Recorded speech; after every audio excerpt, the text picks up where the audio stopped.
If the season ended today, the Phillies would miss the playoffs. Welcome back to episode number 47 of the Phillies Fan Podcast. I'm your host, Jaden Harper. And like I just said, the Phillies are out of the playoffs right now with about 40 games remaining in the regular season. A statement that most of us probably would expect it to be said or spoken on opening day, back all the way in March 26th, when this team had aspirations of winning a World Series championship. And most of those aspirations, it feels like, at least on the outside, have gone away. The Phillies lose this series to the St. Louis Cardinals. 3 game series, they lose the final two. Monday was the only win for the Phillies in the series, winning 6-5. I got to give massive credit to Andrew Painter for what he's been able to do in his 3 starts since coming back from the minor leagues. He's really turned it around, starting to look like the pitcher that the Phillies hoped they would have gotten at the beginning of the season, expected to get at the beginning of the season. In this outing against St. Louis, 5 1/3 innings, took a no-hitter into the 6th inning, gave up 2 runs, but he wasn't on the mound for one of them. And the Phillies really needed some leg from Painter, really, in this start because of, the disaster class of a weekend against Toronto, which was a horrible series for the Phillies. But the Phillies really needed Andrew Painter to deliver, and he did. A really, really good outing. Something to watch considering now what the Phillies could be looking like. Let's say they do make the postseason, what their rotation could look like. Where does Andrew Painter fit in that? Now, when you have performances like this, the Phillies are going to make sure that Painter fits into that rotation. Whether it's having him piggyback Nola, whether it has him coming out of the bullpen in more of a long relief situation. Now the Phillies are going to make sure that Painter's in if he keeps performing like this. And like I said, the Phillies really needed Painter to come through here because the bullpen was spread thin. You didn't have many of your arms available again because of the past weekend against Toronto. So really, you only had 3 bullpen arms available. Alan Redhell wasn't great, but he was able to finish what he needed to do. His 2 2/3 innings, he gave up 3 runs in those. Again, hasn't necessarily looked great on the major league level this season. He's looked really good on the minor league level. It's something to watch. He's someone who can be a really big asset to this team. I could see him getting called back up around the September call-ups, depending on the health of Tanner Banks, depending on the health of Caleb Killian, right? If those two guys aren't necessarily healthy, you look at a guy like you look at Rangel to come back up and give you some innings during those last couple months of the season, that last month of the season, that sprint to the postseason. Not necessarily who you want, but he has been really good down at AAA. Hasn't really performed at the major league level, but it's something to watch with the Phillies looking to make decisions as we go down the stretch. Next, I do want to talk about Edmundo Sosa, who had a big game on Monday, 2 for 3 with 3 RBIs. A big part of the Phillies 6-5 win. Had a 2 RBI double towards the end of the game in the 8th inning. Was just a good showing out of Edmundo. Hasn't had his best season this season, which could be his last with the Phillies, against his former team in St. Louis. So it's always nice to see a guy like that do something like that, especially when the Phillies are in a position where they could use an Edmundo Sosa from time to time to come off the bench, give you that spark, especially against the lefties who he's done really well against so in his career. So that is definitely something that would be big for this Phillies team in the second half, is to get a resurgence of Edmundo Sosa going into these last 40 plus games, to really get his back going again, to get him in the lineup, get him more opportunities when he deserves it. And then now you have another guy available off the bench. Jonathan Bolin was the third guy available out of the bullpen, and again, another shout out to him with what he's been able to do this season. He's arguably been the Phillies' second best relief pitcher this season, if not the third best. Him, Orion, and Johan Duran have been the 3 best. And you could definitely make the argument that Jonathan Bolin is number two, and that has been one of the better trades of the Dave Dombrowski era. Is getting Bolin for Matt Straub this past offseason. A lot of Phillies fans are like, "Who is this guy? What is he going to bring to the table?" A guy who doesn't seem like he brings a lot to the team. When the trade originally happened, because everybody had high expectations for what the Phillies could get for trading Matt Straub. Now they got a guy like Bolin. The upside has been incredible, and the Phillies are reaping the benefits right now. Sub 3 ERA, got his first save with the Phillies of his career on Monday night against St. Louis. They needed him. He came through a really clean inning. And that's just what he's been able to do all season long. So a really great season so far for Jonathan Bolin. Got to give props to him for what he's been able to do. A big part of this bullpen, a big part of why the Phillies are closing out the position they are in is because of Jonathan Bolin and how big he has been for the bullpen. But I want to point out the fact that this was the first win by the fifth starter in the rotation. So really Painter and Rodell since May 18th, going all the way back way back into May. Well, this is the first time the Phillies got a win out of that spot. So it just shows you how big of a win Monday night was. But the issue was the Phillies weren't able to replicate it. That the rest of the weekend they kind of fell flat. Tuesday they did put a run on the board. They lost 2-0. Christopher Sanchez was really good again, like he's been all season. 6 scoreless innings for Sanchez, who's at 89 pitches, could have came back out. Humidity did play a factor in that. Not the best conditions in St. Louis on Tuesday night.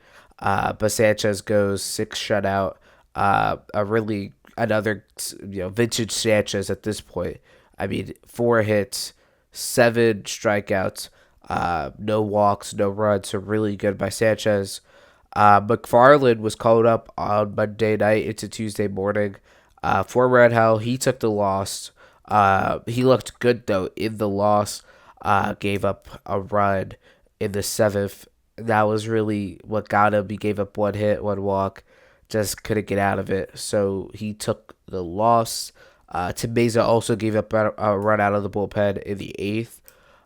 But again, it's just giving a guy like McFarland opportunities. This was his second opportunity in the major leagues, as like his second appearance in the major leagues. And I think that's a really bad look on the Phillies, considering McFarland has a 0 ERA through the month of July in the minors. He was one of the best pitchers in all of minor league baseball last month.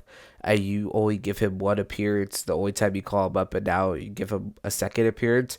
He has to be a guy who is a part of this bullpen, who's a major factor of this.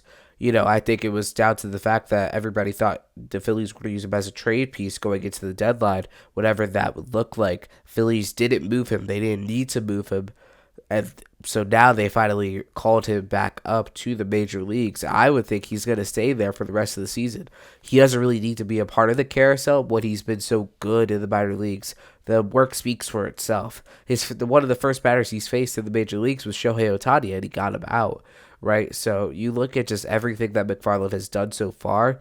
I just think you got to give him some runway. You got to give him, you got to let him take off and bloom into what he could be at the major league level. The Phillies haven't given McFarland that opportunity yet. I just think they need to let him run, give him some run, especially towards the end of the season. He could be a major factor in the back end of the bullpen with the guys like Uriah Kerrig, Jonathan Bolin, Johan Duran. He could be one of those major pieces in that back end of the bullpen going into the last 40 games. So I think the Phillies should definitely consider keeping him up. I think they will. I think this is going to be more of a permanent thing now. They're going to send him back down for another guy and just do that over and over again. I think this is going to feel a little more permanent. There's no deadline to get him set down again. I think this is just going to be more on the permanent side for Alex McFarland. It just makes sense for it to be. But I think a big part of, the issue on Tuesday was the fact that the Phillies went 0 for 7 with runners in scoring position. They had the bases loaded. with nobody out in the eighth inning. They didn't score a single run. That is in baseball really, really hard to do. Have the bases loaded, no one out. For the middle of your lineup, Luis Arias, who's one of the best contact hitters in baseball, you have him up at the plate, and you don't score a single run. That is just so hard to do. It was a double play by Arias and then a fly out by JT Realmuto.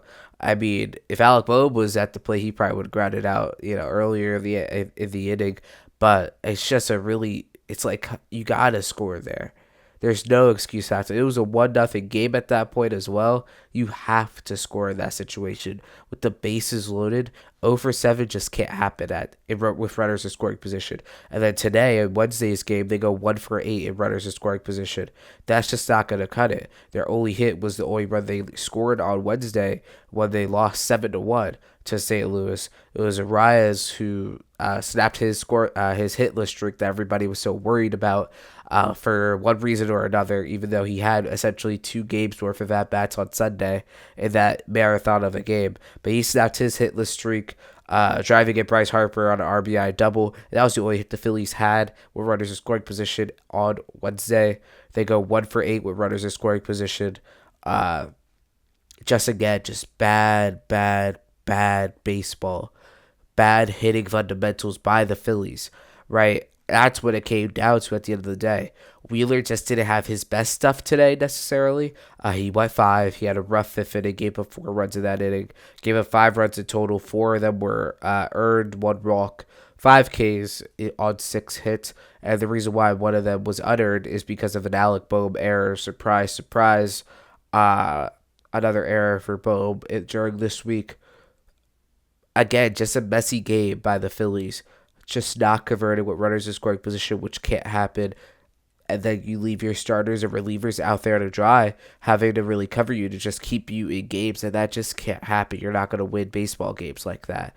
So the Phillies really have to clean up the hitting side, because then they will start winning more games. Like, the pitching's still there. It's just the hitting hasn't been where it needs to be. That's why the Phillies are losing these games. That's why the Phillies aren't scoring runs. It's because the offense hasn't been producing to the level that it needs to be able to get the Phillies in a position to win a lot more ball games right now. Because like I said to begin this episode, right now the Phillies are out of the playoffs. The urgency can't be any lower than what it is, considering the season ends, you're out of the playoffs. And your schedule is one of the hardest remaining left. So you don't have that much wiggle room. You have to be sprinting now these last 40 games from now until the end of September 27th against Tampa Bay. Yeah, it's a full-on sprint. It's a 40-yard dash, right? You can't. There's no space for failure, really. You're putting yourself in a position where you can't struggle. Back in 2024, the Phillies had a very similar start to the second half that this team has. They lost a series to Pittsburgh, lost a series to Minnesota, lost a series to Cleveland, got swept by the Yankees, lost a series to Seattle as well, struggled in the desert like they usually do, and then they came home and turned it around.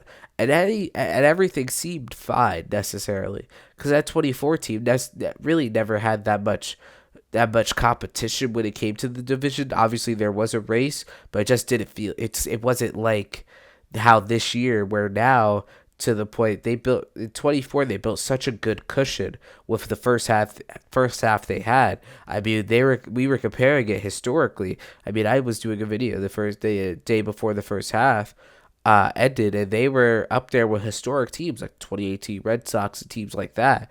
They didn't have the ending the 2018 Red Sox did, but you looked at what they did in that first half. They built a good enough cushion to be where, okay, they could have that struggle. This team did not build enough cushion. This team was not in first place. They were second place. They were second place in the wild card. And the cushion just wasn't enough. The wiggle room wasn't enough. And the struggle has continued. It doesn't feel like it's going to end anytime soon, because you don't see that light at the end of the tunnel.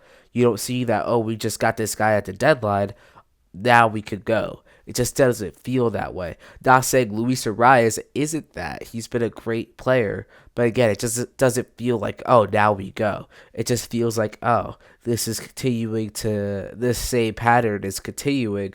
When is this going to end? right? What's next? How does this team get out of this? It just doesn't feel like we're reaching that point where it's like, okay, they're done. They're not in a position where they're at this still struggle point. It just doesn't feel that way. Obviously, you have this series against Minnesota and this series against Miami, especially this one against Minnesota. Two fringe playoff teams, but again, not playoff teams. You can take advantage of those games. Then you're in a much better position for yourself. Those are just going to be really big testers. If you can't win a series against Minnesota, can't win a series against Miami, you're in big trouble going down the stretch. But to get off my soapbox about that, just a really bad series in St. Louis. Another bad outing for Jose Alvarado. Only recorded one out in his work today. Gave up 2 runs and really didn't have any location. 3 walks in his outing. Just not great for Jose Alvarado. Hasn't been a great season at all. He's a free agent at the end of the season. I would be surprised if the Phillies brought him back after this season, which is how, it's been it's been a struggle for Jose Alvarado. As much as it sucks, it's just been what it was. So that's what it is. So I think the Phillies might be cutting their losses sooner than later. Not going to say he's going to get DFA'd because you're not in a position to call anybody back up. But I just don't see him being in a position where I wouldn't say not on the playoff roster, but it just doesn't feel like he'll be a major factor at the end of the season going into the postseason. But yeah, that brings me to what I started the video on, is that the Phillies are currently outside of the playoff picture. Right now, San Diego has been one of the hottest teams, if not the hottest team in baseball. They have skyrocketed from like 3 under to now they are the 5th seed. They have a game up odds, Arizona and Philadelphia.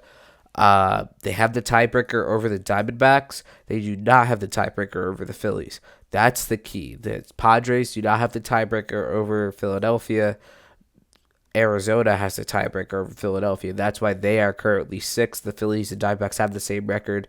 The Phillies do visit Arizona for 3 games, and 3 crucial games. It's lining up to be at the end of August into the beginning of September. That's going to be a really big series for the Phillies. But right now, the Phillies are outside of the picture looking in. They lose a tiebreaker to Arizona.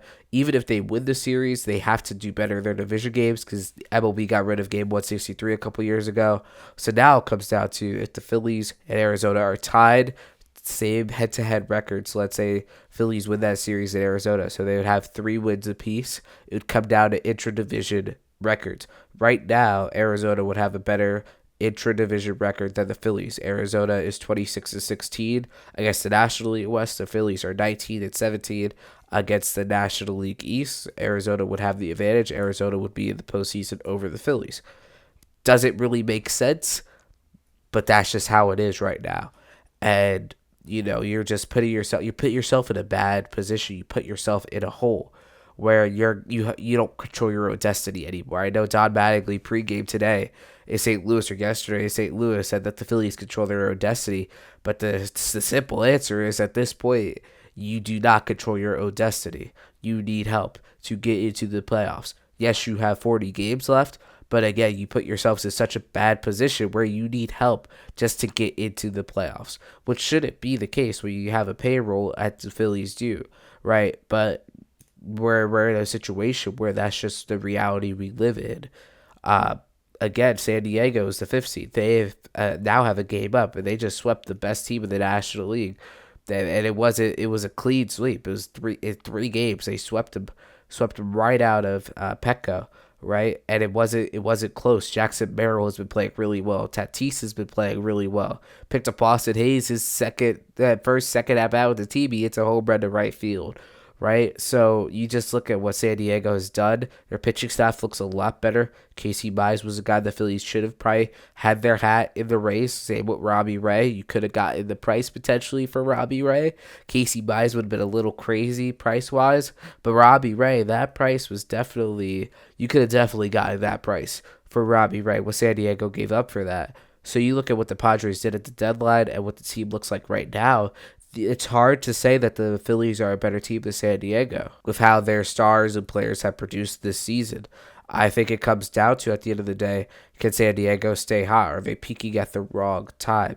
That's a thing that happens a lot. You see, the team could peak right now, and then they can start to slide towards those last 2-3 weeks of the season.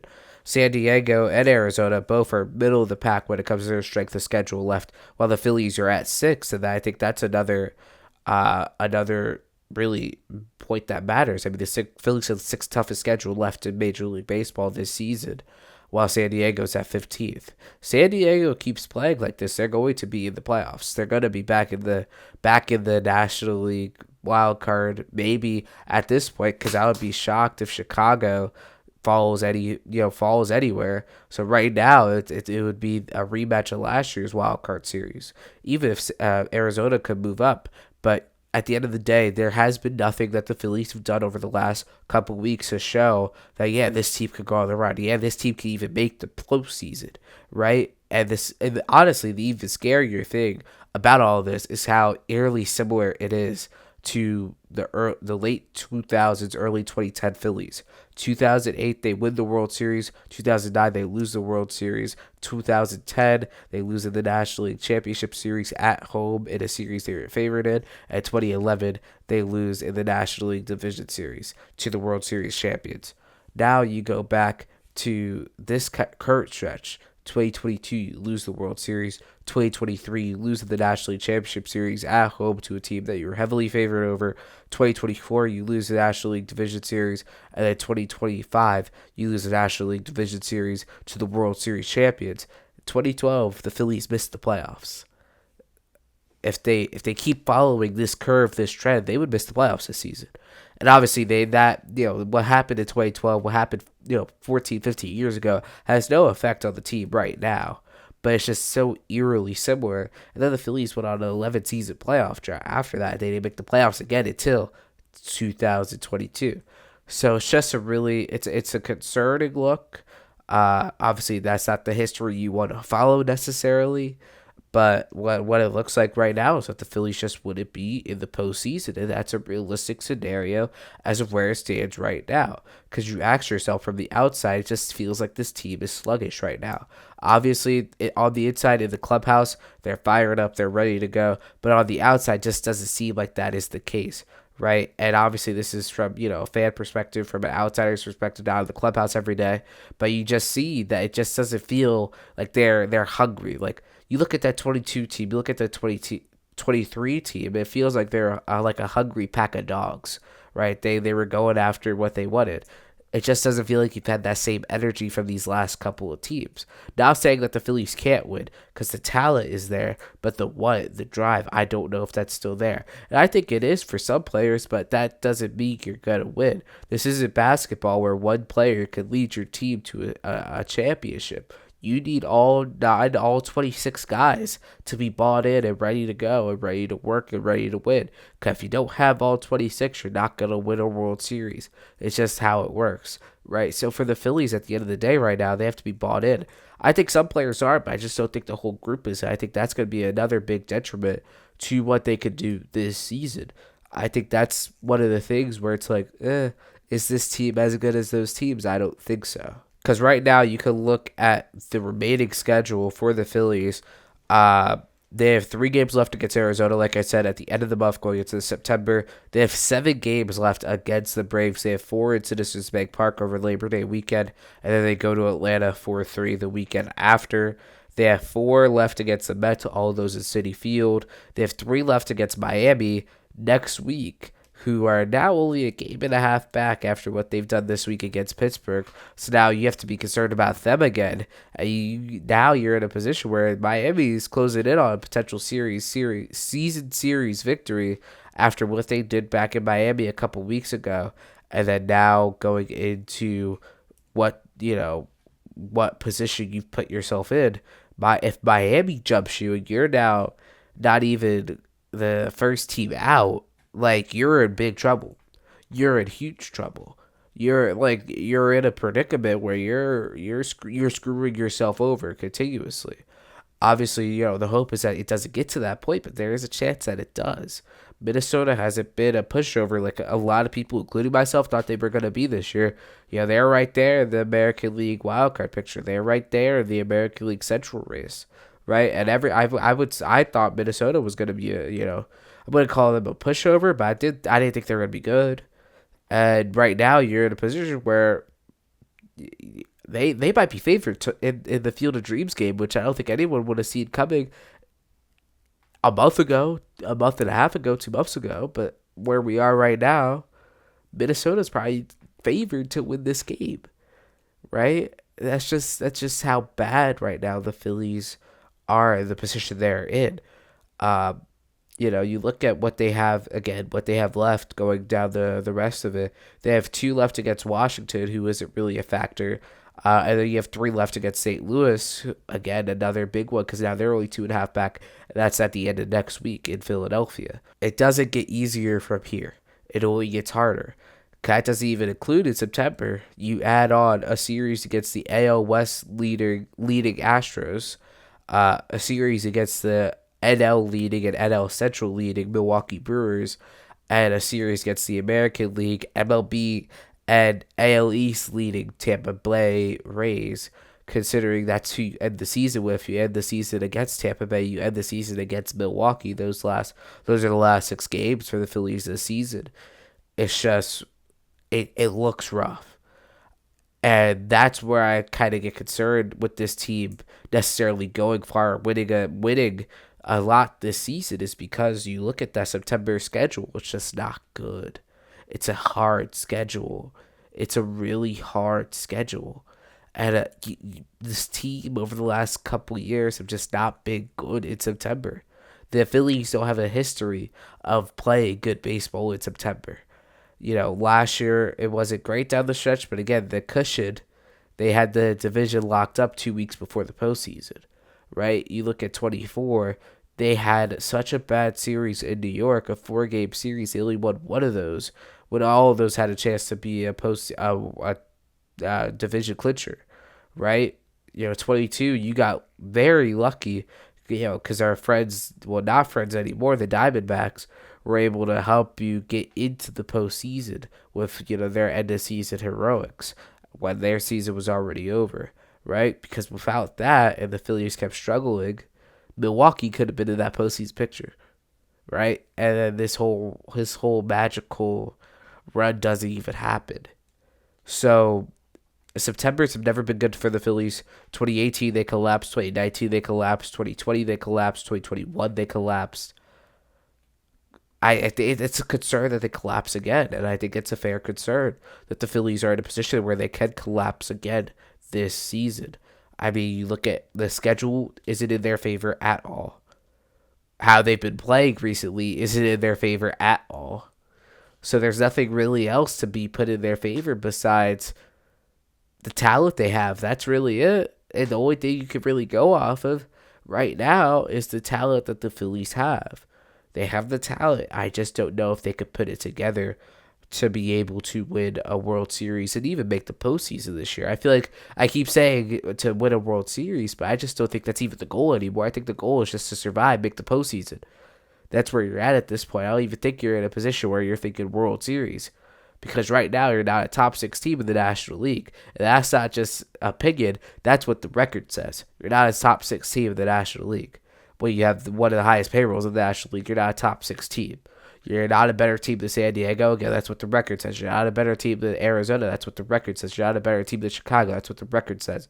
You're not a better team than Atlanta. That's what the record says. That you're not better than Milwaukee. You're not better than the Dodgers. And that's, you could debate that all you want, but at the end of the day, the record says you're not better than those teams. And even the expected numbers are worse. They have a negative run differential, so they're -7 run differential. You look at, MLB.com, you look at their projected expected win-loss, the Phillies are under 500 team, they're 60-62. Right? That's just a crazy number that you would never expect to see with this team. And now you ask yourself, right? This team did start 9-19. Was that the team that we always had, and they just got hot at the wrong time? Because that's what it feels like right now. They got hot at the wrong time. Would this team be better off not winning all those games in May and June? Selling at the deadline, getting pieces, trading quote unquote rental pieces. Would this team been better off? I don't know. Right? I think that's a question you have to ask yourself. That this team might have been better off, not really rebounding from a 9-19. You have to ask yourself, is this team been better under Don Mattingly? Because at this point, it just feels like the energy that was there in May and June just isn't there anymore. It from the outside looking in, it just isn't there. I mean, you had players and the manager fighting in the media, you know, about, what their role should be. Players trying to be a GM, and a player who's been here the second longest out of any player on the roster having a say in what he thinks the Phillies need, which is what they needed at the time, and they still do. They still need help because they still have holes in a lot of places. For a team that has the payroll that they have, this shouldn't be holes. I mean, as much as Painter has been good, the fifth starter is still a hole. As much as you love seeing Bryce Harper in right field, I would say right field is still a hole, considering you made first base a hole. I'd rather have Bryce Harper at first base and have right field as a whole than have Bryce Harper in right field, him being a little bagged up, and now first base as a whole. Right? You can't have both of them being holes at the same time. You look at, Adolis Garcia, he got hurt early, or, in June. And, the Phillies had a month and a half to, really make a change. So they just didn't really do anything in the outfield. So you can't really expect different results when you're going to put in the same amount, the same work. You can't expect different results. The results are going to stay the same if you're going to keep putting the same players out there. I mean, Derek Hill hasn't been great in the second half. He's 3 for his last 27. I think part of that is also, he banged his head into the wall a couple weeks ago against Washington on the play that would have been really hard to make. And he banged his head on the wall, and I just don't think the Phillies might have managed that well enough. I think, he should have sat out a couple more games. That's either here or there. I'm not a physical trainer. So I can't necessarily say what was best for him in that moment. I just think, could have been avoided. Brian De La Cruz is a very good player, but Brian De La Cruz shouldn't be necessarily your solution to an issue that has been an issue over the last couple of years. Right? Brian De La Cruz is a good bench piece. Brian De La Cruz is going to be starting on a World Series championship team in right field, or in any part of the field. I mean, he's just not. He's been better. He has over 300 average as a Philly, but over these last couple games, he's been struggling, just like Derek Hill. His average is under 150 over his last 7 games. Small sample size, but still. I mean, you're going to have a guy platoon every day. You don't want him hitting under 150. At that point, just call up other players who have been doing that and at least have the experience of playing in October baseball. So it's just, that question. You have him pitch hit for Brandon Marsh today. I just don't think that was the best decision. I think you should have Marsh getting more at-bats against lefties because you're going to see a lot of lefties. And you don't want a guy like Brandon Marsh, who's been so good this season, to not get opportunities at the plate because of a lefty, right? Because you have a guy, for example, who I want to get to in a second, Bryce Stott. He's been playing more against lefties and his average has gone up. You got to give guys opportunities to play against lefties because you never know what's going to happen. Brandon Marsh's numbers aren't great against lefties, but again, you have more at-bats. If you see more of what a lefty is, then you're going to have probably better results. Or you're just not going to have better results, and then at least you tried. At least you tried to have your all-star starter get at every day at-bats, right? Because at this point, you're going to have lefties right and left, and you're just not going to have them in the lineup. You have to have them in the lineup. And if you see a lefty reliever, are you going to pull him like that?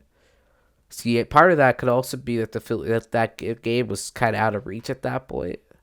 Why they pulled Brandon Marsh, but at the same time, that's something that just can't be happening. But I want to give a shout out. It's been a really negative show, so far because Phillies have been playing well, but there have been a lot of bright spots on this Phillies team right now. The biggest one has to be Bryce Stott. what he's been able to do recently has been nothing short of incredible, showing why he's one of the best second basemen in baseball. You go back since around his debut season, you look at the WAR leaderboard, he is fifth. He's above Bryce Turang, and everybody thinks Bryce Turang's one of the best second basemen in baseball. Statistically, WAR-wise, wins above replacement, Bryce Stott's been a better second baseman. And he's had to change his positions throughout his whole career. He came up as a shortstop. They moved him to second, went back to shortstop in 22, went to second again. Now he's back at third. You wouldn't know it by how his defense is played and by how his offense is played either. You look at what he's done in his last 30, 323 average, 13 home runs, 20 walks, only 21 strikeouts, 495 slug, 433 on base percentage.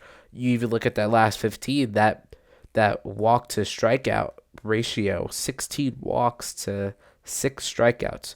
You went a stretch where he almost went 50 at-bats without striking out, which is really, really impressive.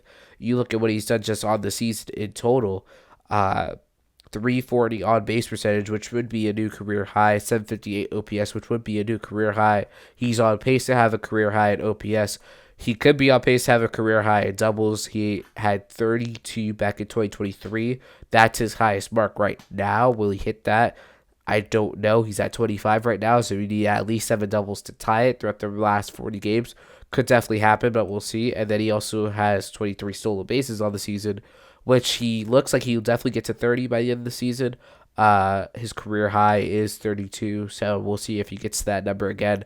But his season has been incredible. And what I want to touch on, because I mentioned it with Brandon Marsh, is that you look at his numbers against lefties. He's only had 85 at-bats this season, but a 318 average, an 849 OPS, and he's also hit 6 doubles. So when he's in there against lefties, he's actually hitting well. He's not striking out as much as he used to. He's not having bad at-bats. He's putting up good fights, and he's putting up good numbers to the point where I'd have him in the lineup every day, which the Phillies have started to do. He deserves to be playing every day. He's been good enough. He's been arguably your fifth best hitter this season. He should be batting. I think in that 5 or 6 hole is where he should be when the lineup card comes out every day. I think that's a perfect role for him, either behind, 5 or 6. It's weird because you're gonna have a big pocket of lefties. You put, so let's say Turner leads off, which he hasn't been. So let's say Schwarber leads off. Schwarber leads off lefty, righty with Turner, lefty Harper, lefty Arias, lefty Marsh, lefty Stott. Then you finally get back to righties and JT.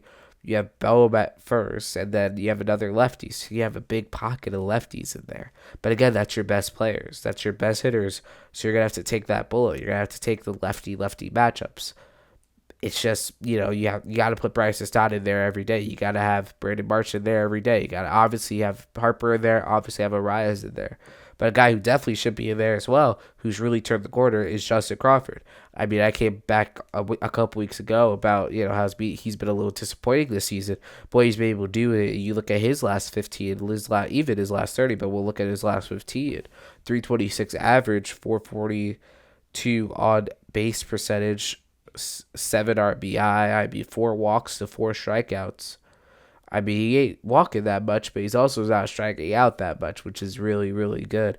I mean, on the season now, his average is over a 260. His OPS is a 666, 30 RBIs, 16 stolen bases. And I think, honestly, these two guys, Bryce Stott and Luis Arias, Bryce Stott and Justin Crawford, but especially Justin Crawford, will benefit heavily from the presence of Luis Arias, whether it's for the rest of the season, going forward the next 3-4 years if the Phillies, extend him, which I think they should, or at least offer him a contract in that range. But these two guys are really going to benefit, especially Justin Crawford, because him and Luis Arias are very similar hitters. Justin Crawford's not going to be hitting bombs. He's not going to put up a 15, 20, 30 home run season, at least not right now. He doesn't have that type of power. But what you would want out of Justin Crawford is for him to get, a 270, 280 average, steal bases, just get on base, hits, slap singles, slap doubles. That's what Luis Arias does. That's what he's made a career out of.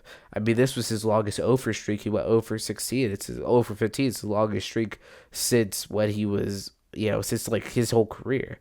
I mean, players go a lot longer than 0 for 16, most players. But what he's been able to do throughout his entire career is just been so consistent at the plate, winning batting titles, winning, just being a consistent, contact guy at the plate. You have a guy like Justin Crawford. If he learns from Luis Arias and takes in throughout these next, 40 games, their month and a half, and then going forward, hopefully into 2027, 2028, 2029, it's going to be really good for Crawford to learn from a guy like Arias who's done this, has been so good at this.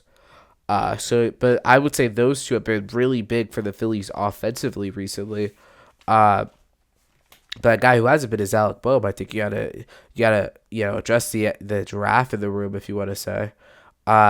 He's been really bad this season, and it sucks to see. I thought we were turning the corner with Boehm in a good way.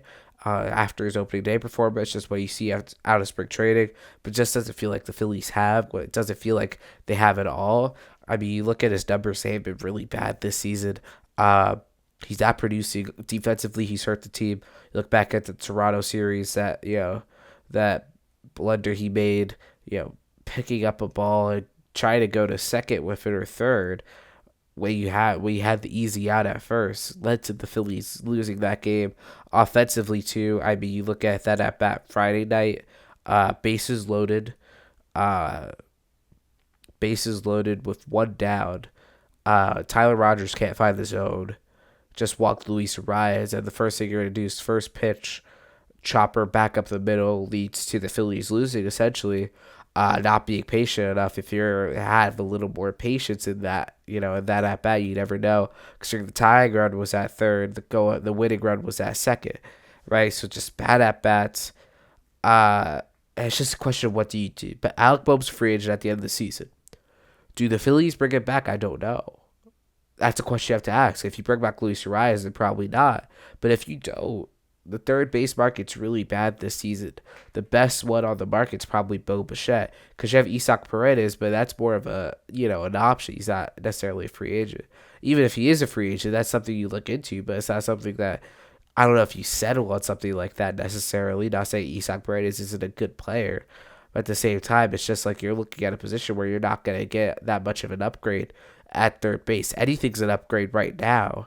But for the time being, you can't have him playing every day. He hasn't produced to the point where he should be playing every day. Yeah, I think the easiest way, you move him to first base, which has messed up the defensive alignment all over the field. I think the easiest way is just have Bryce Harper back at first base. You go a Hill, Brian De La Cruz split in right field, and then you have Alec Boehm come off the bench. I think that's the best situation for the team right now. They dropped him to 8th in the lineup.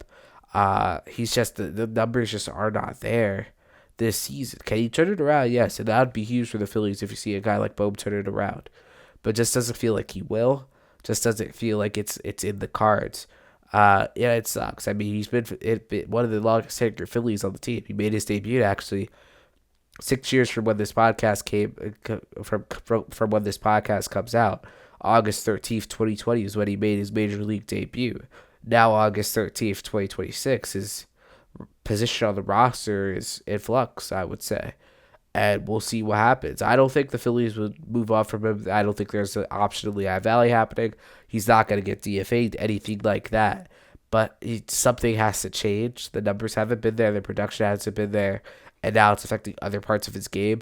The Phillies have to decide when is enough, and when do you have to prioritize making this team the best it can be. I just don't think Alec Boehm being in the lineup has this team in that position. But we'll see. Time will tell on that one. All right, next, let's go to a guy who I do want to give a shout out to on the pitching side, is Aaron Nola, who you look at what he's done this season. He gets the start of the Field of Dreams game. But what he's done this season, in 17 out of his 24 starts, he's given up 3 or less runs just throughout all of those starts, which is a really good number for a guy who's been ridiculed recently for just not pitching well. I mean, look at his last 3 starts, 3.24 ERA. I mean, that's a very, very good ERA for Aaron Nola. Those were against teams like Washington, who has one of the best offenses in baseball. You look at a team like Toronto, who is, look at a team like Miami, who's been really good. He shut down all three of them. And you just look at what he's done this season. I think the work speaks for itself when it comes to Nola. He's always been a really good pitcher. And he's trying to figure out how it works best for him at this point. It's going to be a work in progress. He can't be what he used to be. Just reached 2,000 strikeouts, one of the only players in Major League Baseball currently to have that feat. He's been really good in Philadelphia. He's been really good. I would say he's been pretty good this season. I mean, three or less runs and 17 out of your 24 starts is pretty good. I mean, those 7 starts are blowing up his ERA, but those 17 are also still serviceable starts. So, the biggest thing for Aaron is just it's good sign for the rest of the season. You want to have a guy like him again, that postseason. You talk about those games. First off, these regular season games are going to be huge for the Phillies trying to get in. Every game's going to matter. So you need those games. But as well, you look at, that fourth postseason game, that fourth starter, you're going to want a guy potentially like Aaron Nola getting in there every on that fourth game, giving your team some life, giving the Phillies some life. Either Pacer comes behind them or whatever. Last year it was with Ranger Suarez. He went 2 innings, and then they gave the ball to Ranger in LA. So, yeah, it's been really good recently for Aaron Nola. Something that's just great to see for the Phillies. About to wrap this one up, but first we'll give a look at the injury list recently for the Phillies. The biggest was Caleb Killian. They put him on Monday with a left oblique strain. No timetable for his return. It was the 15th day IL, which I think is newsworthy. It could have been 60, which the season would have been over, but it is the 15-day IL, so that is something to look out for. He pitched a lot against Toronto, so I'm not necessarily surprised that he got hurt, considering you pitched him a lot. You pitched him almost every single game. Bodies give out at some point, and it did on the last pitch that he threw against Toronto. So again, a left oblique. Those could take a while. Those could be quick. Those could take a long time. It's just something to watch. A guy who's, who you're going to be relying on for innings down the stretch, what he could come back and what impact he can have on the rest of the season. And then also the Bryce Harper situation. His left knee has been dealing with some inflammation, some soreness ever since he's gone back out to right field. He didn't start in right field. One of the games in St. Louis, he DH'd that game. You can't have your guy, honestly your first, second best hitter getting her having knee soreness because of his play in the outfield.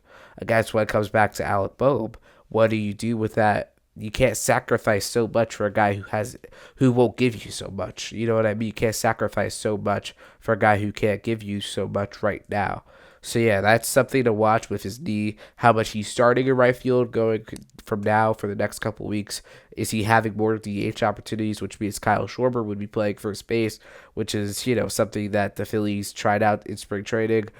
Now they're finally using it during the regular season. So again, it's something to watch on Bryce Harper. All right, it's time for the series look ahead, the series preview, and it's a big one. Not by opponent, but just for what the game means. It's the Minnesota Twins, and it's the time that the Phillies and their fans have been waiting for since the beginning of this calendar year. It's the Field of Dreams game in Dryersville, Iowa. The third time this has ever happened in Major League Baseball history. The first one was the iconic walk-off by Tim Anderson back in 2021, who just retired. He had a great career in Chicago. He hit that walk-off home run, one of his most memorable moments, movie-like, with the home run, the fireworks going off in the background. One of the better games you could watch in Major League history is that Yankees White Sox game in the Field of Dreams, the first one. They ran it back a second time in 2022. Wasn't as good as the Cubs and Reds. Has been off these last couple years, getting the field. They renovated the entire stadium, and now it is back. There's a minor league game on Tuesday. It was the AAA team of the Twins against the AAA team of the Cubs. Wednesday was the All-American High School game, and now tomorrow is the main event, is the Field of Dreams game. It's a really special thing to see the Phillies be able to play in it. It's just been a really big year of, big moments for the Phillies in between America's 250th to the All-Star game. Now with this Field of Dreams, it's a really cool opportunity to see the Phillies Field of Dreams is just a great. It represents so much good in the game. So much what you love to see in baseball. It really does. The connection that you have, with your father. That's what the movie's really based on. Playing catch with his father one more time. It's just a really cool story. And it's really cool now to see the Phillies being, obviously they're always put on a big stage. They're a big team, but to see them on the stage like this is pretty cool. The Phillies Twins don't really have that much history, so it's not like you can really go off of it. But again, it's a cool thing to see the Phillies playing in this game. But to get off my soapbox here, it is still a regular season game. It's not an exhibition. It's still a regular season game. Aaron Nola on the mound, dealing with some knee contusion issue.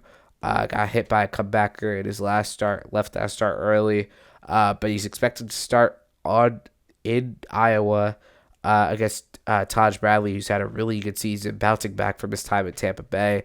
Wasn't great. Came to Minnesota in the Griffin Jacks trade. Has been much, much better this season for the Twins. Has honestly been their second best pitcher behind Joe Ryan. So he's had a really good season this season. So that is tonight on Netflix at 7:30. Weather, chance of rain before the game, during the game, after the game. So hopefully it doesn't really affect the game. The Phillies, by the time you're watching this, by the time this is out, the Phillies are in Iowa. They stayed in St. Louis, and then they're flying out of Iowa to Minnesota right after the game.